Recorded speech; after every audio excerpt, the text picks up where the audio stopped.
जी अस्सलाम वालेकुम दोस्तों, उम्मीद करता हूँ आप सब भाई खैरियत से होंगे। दोस्तों, जैसा कि आप जानते हैं कि मैं आप लोगों को अपने चैनल के ज़रिए तीतर के मुतल्लिक़ मुफ़ीद मालूमात देता रहता हूँ। तो आज की वीडियो में मैं आप लोगों को एक तो ये बताना है कि कुछ दोस्त कहते हैं कि तीतर के बच्चों को कीड़े खिलाने चाहिए या नहीं खिलाने चाहिए। कुछ लोग कहते हैं खिलाने चाहिए, कुछ लोग कहते हैं नहीं खिलाने चाहिए। अब कीड़े भी 2 किस्म के होते हैं। जैसे आप ये देख सकते हैं कि ये मेरी मुर्गी है, अभी-अभी ये हमारे घर के करीब एक जंगल सा है, वहाँ से वापस आ रही है। तो अब शाम होने वाली है तो ये वापस आ रही है। तो ये जंगल में कीड़े, मकोड़े, उसके बाद जितने भी हशरात होते हैं, हत्ता कि चींटियाँ भी ये बच्चे जो हैं ना ये खाते रहते हैं।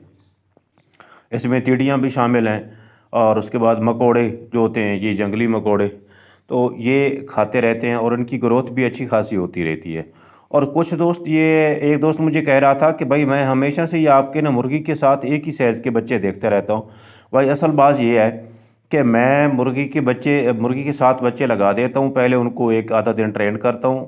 पहले तो एक दफ़ा मुर्गी से बच्चे निकलवा लेता हूँ। जब मुर्गी बच्चों की आदी हो जाती है तो वो फिर पहले वाले बच्चे मैं सेल करता रहता हूँ। और नए जो आते हैं जो उनमें से डरने वाले होते हैं उनको कुछ 1-2 दिन ट्रेन करके फिर मुर्गी के साथ लगा देता हूँ, तो इसी तरह सेल परचेज़ जारी रहती है। तो बाकी ये बच्चे जो आप देखते रहते हैं हमेशा वही बच्चे नहीं होते, बल्कि ये चेंज होते रहते हैं। एक तो ये बात आ गई।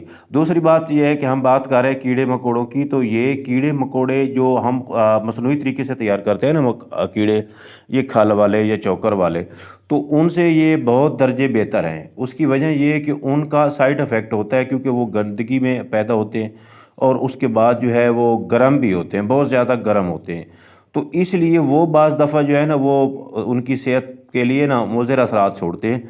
तो अगर आपके इलाके में भी इस तरह का माहौल है, थोड़ा बहुत ही कोई जगह है, ख़ास तौर पे जब बारिश आती है तो ये कीचुए ये इस तरह की चीज़ें आम निकलती हैं ज़मीन से, तो ये इनकी सेहत के लिए ना अच्छे हैं। इनसे इनकी ग्रोथ भी अच्छी होती है और इनसे इनको लहमियात मिलती है, मतलब जो गोश्त वाले अनासर हैं वो इनको मिलते हैं। तो आप बेशक वे ये खिलाया करें। हाँ, अगर वो भी आप खिलाना चाहें तो कोई इतनी ख़तरे वाली बात नहीं है, लेकिन मुसलसल उनको खिलाना जो है वो मतलब उसमें ख़तरा हो सकता है। तो आप कोशिश करें कि आपके घर में सेहन में अगर कोई चींटियाँ हैं, कोई कीड़े हैं, इस तरह के मकोड़े या इस तरह के जो हशरात वग़ैरह दूसरे होते हैं, तिड़ियाँ होती हैं, ये खाते रहें, ये बेस्ट है। एक तो ये है कि इनकी वर्जिश ऐसी होती है, ये उड़ते हैं, फिर घूमते हैं, भागते हैं, तो इनकी जो है ना जिस्मानी वर्जिश वो अच्छी रहती है और इनका जो हाज़मा है वो भी दुरुस्त रहता है। और मज़ीद इनको विटामिन्स मिलते हैं इन कीड़ों की शक्ल में। तो आप जो खुराक डाल रहे हैं वो तो शायद एक ही तरह की डाल रहे होंगे या 2 तरह की डाल रहे होंगे, तो ये एक समझो कि एक्स्ट्रा विटामिन्स हैं, ये आपको चाहिए कि खिलाने चाहिए। हाँ, अलबत्ता कुछ दिन ऐसे होते हैं जैसे कि बीमारियों के दिन हैं, तो उसमें मैं कहता रहता हूँ कि आप अपने तीतरों को हमेशा ही बंद रखें, उनको कभी भी खुला ना छोड़ें। उसमें ये होता है कि वो दिन ऐसे होते हैं जब ऑनलाइन वायरस जो होता है वो अटैक करता है परिंदों पे, तो अगर उसको कोई भी परिंदा खुला घूमता हुआ या खुली आब हवा में समझो कि मिसाल के तौर पे उसको नज़र आ जाता है तो वो अटैक कर देता है। इसके बरअक्स जो आपके परिंदे अंदर बंद रहते हैं, खुड्डों में बंद रहते हैं, वो उसकी खुले घूमने वाले परिंदों की निस्बत वो ज़्यादा महफूज होते हैं। बाकी वहाँ पे सिर्फ आपने उनकी खुड्डों वगैरह की सफाई रखनी होती है, बर्तनों की ख्याल रखना होता है, तो बाकी तकरीबन ऐसा भी होता है। अभी मैं आपको अपनी बात बताऊं कि मेरे फैंसी मुर्गी के बच्चे थे, कुछ देसी मुर्गी के बच्चे थे, तो वो तकरीबन सारे ही मर गए। हालांकि वो खुड्डों के इर्द गिर्द घूमते फिरते रहते हैं। जो पुराने दोस्त हैं वो मेरे देखते रहते हैं कि मेरा एक छोटा सा फार्म है, तो वो उसमें तीतर होते हैं, तो वो भी साथ साथ ना घूमते फिरते रहते हैं जालियों में।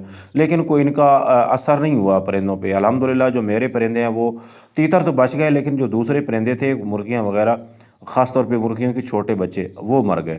तो बहरहाल आप लोगों को बताने का मतलब ये है कि भाई आप कीड़े अगर आपको ये मिलते हैं तो आप ये खिलाएं, वरना मसनूई तरीके वाले जो कीड़े तैयार किए जाते हैं वो आप खिला सकते हैं, लेकिन मुसलसल ना खिलाएं तो बेहतर है।